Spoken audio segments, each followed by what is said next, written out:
Hello, welcome to my sewing room. Hi, it's Rachel from the Stitch Sisters, and today we are doing a little video showing you my sewing room. We did Nikki's a couple of weeks ago, so it's time today to show you mine. And I just thought I'd let you knock on the door there because you get to see how everybody else enters for sewing class. Because I have a bit of a weird, quirky house. It's two cottages that were knocked together, and so this front door leads straight into my little room, which used to be a dining room very, very briefly. I very quickly took it over as my sewing room, and then when we started doing classes, obviously it's now become my sewing studio as well, so it's our classroom and where people come and learn to sew. So up here we have all of my patterns that either I've drafted myself, or you know how when you trace a pattern because you want to preserve the original, and these are mainly my blocks and the things that I use if I've just come up with an idea of something that I want to make, and it's in my head. I've not seen a picture anywhere, I don't have a pattern, so I'll usually start with one of my blocks to actually create my design, and so they all get hung up there, and in a kind of a makeshift way. You'll see a theme in this room. Everything's a bit makeshift, everything's a little bit make and do, make do amend. I compared to Nikki's, which is all streamlined and has properly tidy and proper cabinets for things and everything looking sort of all uniform. Mine's a little bit, that'll do, but that's kind of my approach to sewing as well. So yeah, I have all my patterns up here, a couple of spotlights because the lighting in this house is quite bad. Being an old cottage, the lighting is quite bad, so we need all the help we can get. And then here we've got two ginormous cupboards that are just crammed full of stuff. So it started out as Can I just say, hands up who would like to have a rummage in there? Yes. Wow, to be honest, you would find all sorts in there. I sometimes forget what's in there, and I find things that I had no idea were there. So I have, at the top here, I have all my threads. So these are the threads I'm using. These are the ones that are ready to be used either by me or in class. 3 ginormous jars of buttons, not the only buttons, but there's lots of them. That's all my bobbins and my zips. Here I have staplers and sellotapes and pencil sharpeners, which are all for my patterns. And then here I have, this is one of our overlockers. We bought the little special, and so we already had a brother overlocker, which we both love. And then we bought this one. No, it's not. It's mine. We bought this one because it was such a good deal, and we're really not a big fan, to be honest. It's just very temperamental, and you get what you pay for, really. So this one lives here currently because it's hers. And I'm working on getting the other one back off of Nikki because I use it a lot more, so it makes sense that it lives at my house. These here are kind of midway projects. Is that your shelf of shame? It's not my shelf of shame. I have a box of shame. It's not a shelf of shame because they're just sort of things that I'm working on currently. Yeah. So for instance, I'll show you. For instance, this is a top that I made a few weeks back. It's a simple sew pattern, a magazine pattern. I've not even seen this. I've not got on very well with the fit of simple sew, and this was absolutely ginormous, even though I made it 2 sizes smaller. So I had to have a little play around with it, make the armhole smaller, add some weird shoulder bust darts, and then I just really wasn't happy with it, so I haven't got around to finishing it. And then down here we have my trusty sewing machine, which has been put away because I had class here last night, so I needed to give them room to sew. But I will show you Coco. This is it's quite basic compared to some people's sewing machines. I remember thinking it's quite fancy when I got it because I've always used very simple machines. Being a dressmaker predominantly, I don't need 100 stitches, and I don't really need all the bells and whistles. As much as it would be nice to have it cut the thread for me and thread the needle for me, I never get on with needle threaders anyway. I prefer to do it manually. So I'm kind of a back to basics girl when it comes to sewing machines. I just want it to work. And Coco has served me very well for a few years, and I'm sure she'll serve me for a few more. I often find myself just having a little search at new sewing machines, convincing myself that maybe I do need one, but I really don't. I do have my eye out for a well-priced Benina 830 though, record 830. That's the machine that I really want, but I don't want to pay £500 for a second-hand machine, so I'm always on the hunt for a bargain there. And then what else have we got in here? We've got a couple of the machines that we use for class. This is my box of shame here. I'm not going to open that on camera because I can't even remember what's in there. It's quite a small box, you can see, and that's just projects that I meant to finish and didn't. Some of them are years old, so at some point I need to open it up. I think we need to do another video of the box of reveal the box of shame. Box of shame, yeah, exactly. I think that's a great idea. So on this one, so here I have all my rulers. So I have quilting rulers, I have pattern drafting rulers. So we have lots of everything because we run classes, obviously, don't we? So yes. And up here, this is Gloria. This is my lovely Gloria that Nikki bought for me. She's very proud of this, aren't you? Because you bought it for 99p on 99p off on eBay. And I had to go into the wilderness to bring her back home. I didn't think I was going to return at one point. It was so scary. Yeah. But she knocked on my door. I didn't even know she'd been out. She knocked on my door and she just stood there with a big box. And she just went, "This is Gloria."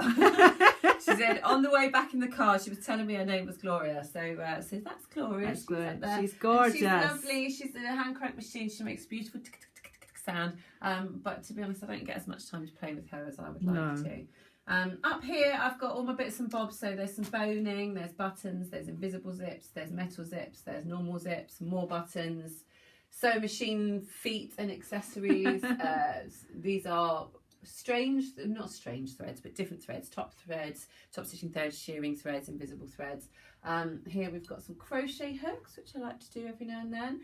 Here we've got some vintage brooches, because sometimes I like those as an embellishment.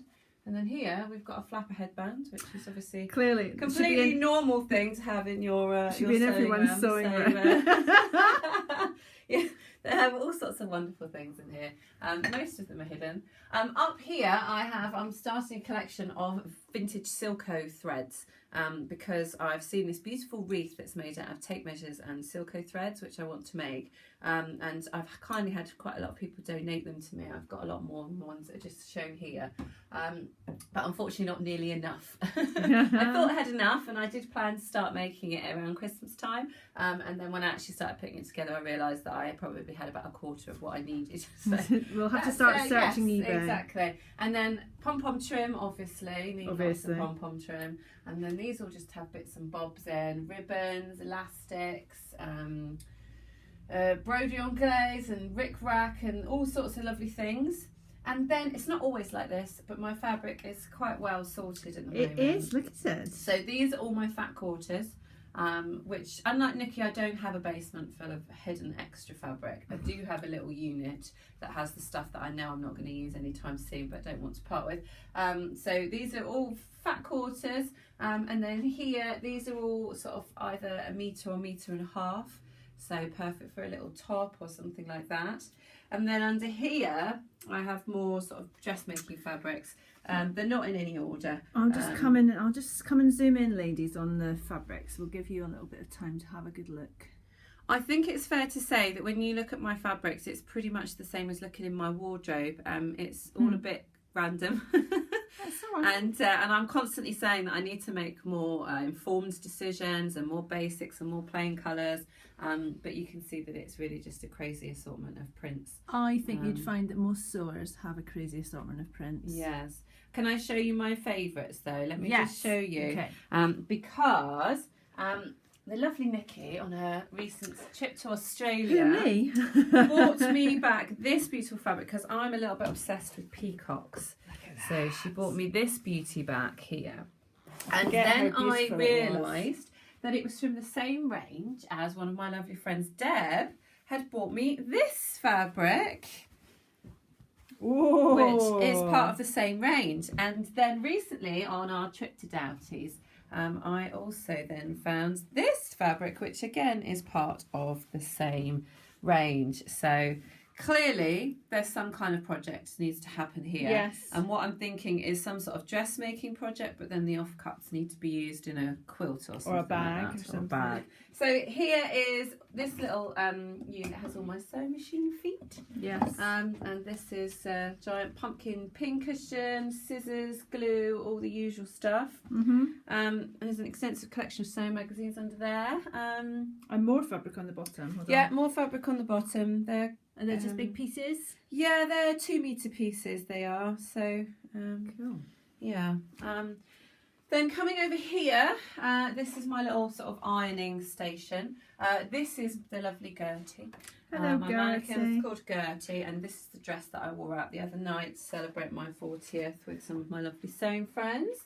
So yeah, that's Beautiful. it was so itchy that it's back on the mannequin because it needs to be lined, and it was made in sort of 3.5, 4 hours on Saturday before I went out.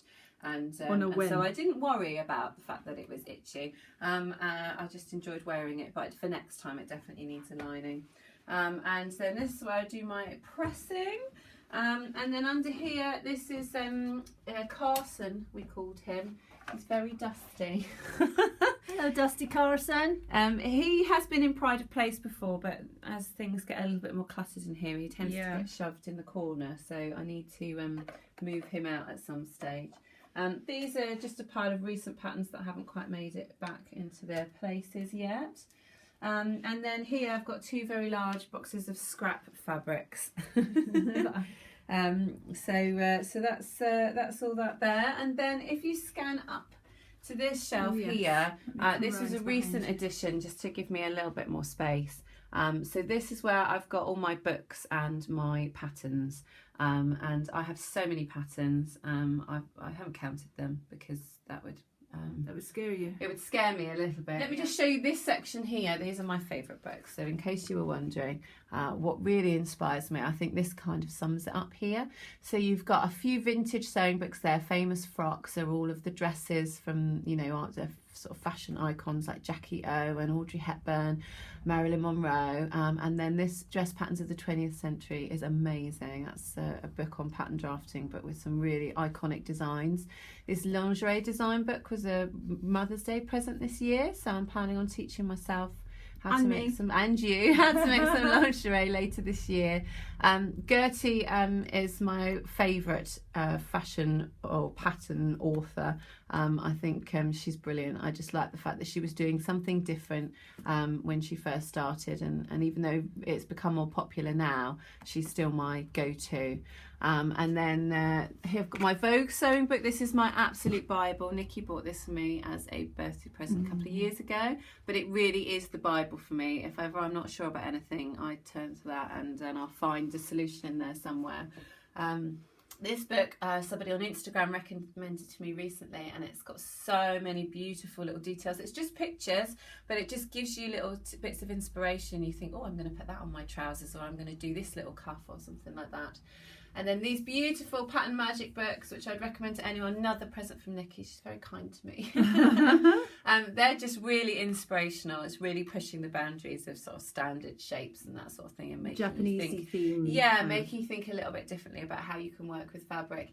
And then these 2 books here from Rosie Martin, No Patterns Needed, and Chanel O'Bally, Freehand Fashion. I just love that whole concept of working with the fabric, not worrying about patterns. And I find that really freeing and a really nice way to sew. So I think that's about it. But hopefully you've enjoyed having a little look around my sewing room. Hopefully it's inspired you a little bit. And if you've got any questions about anything that you've seen, then just drop me a comment below and I'll do my best to answer. And we'll be back soon with another video. Take care, guys. Bye.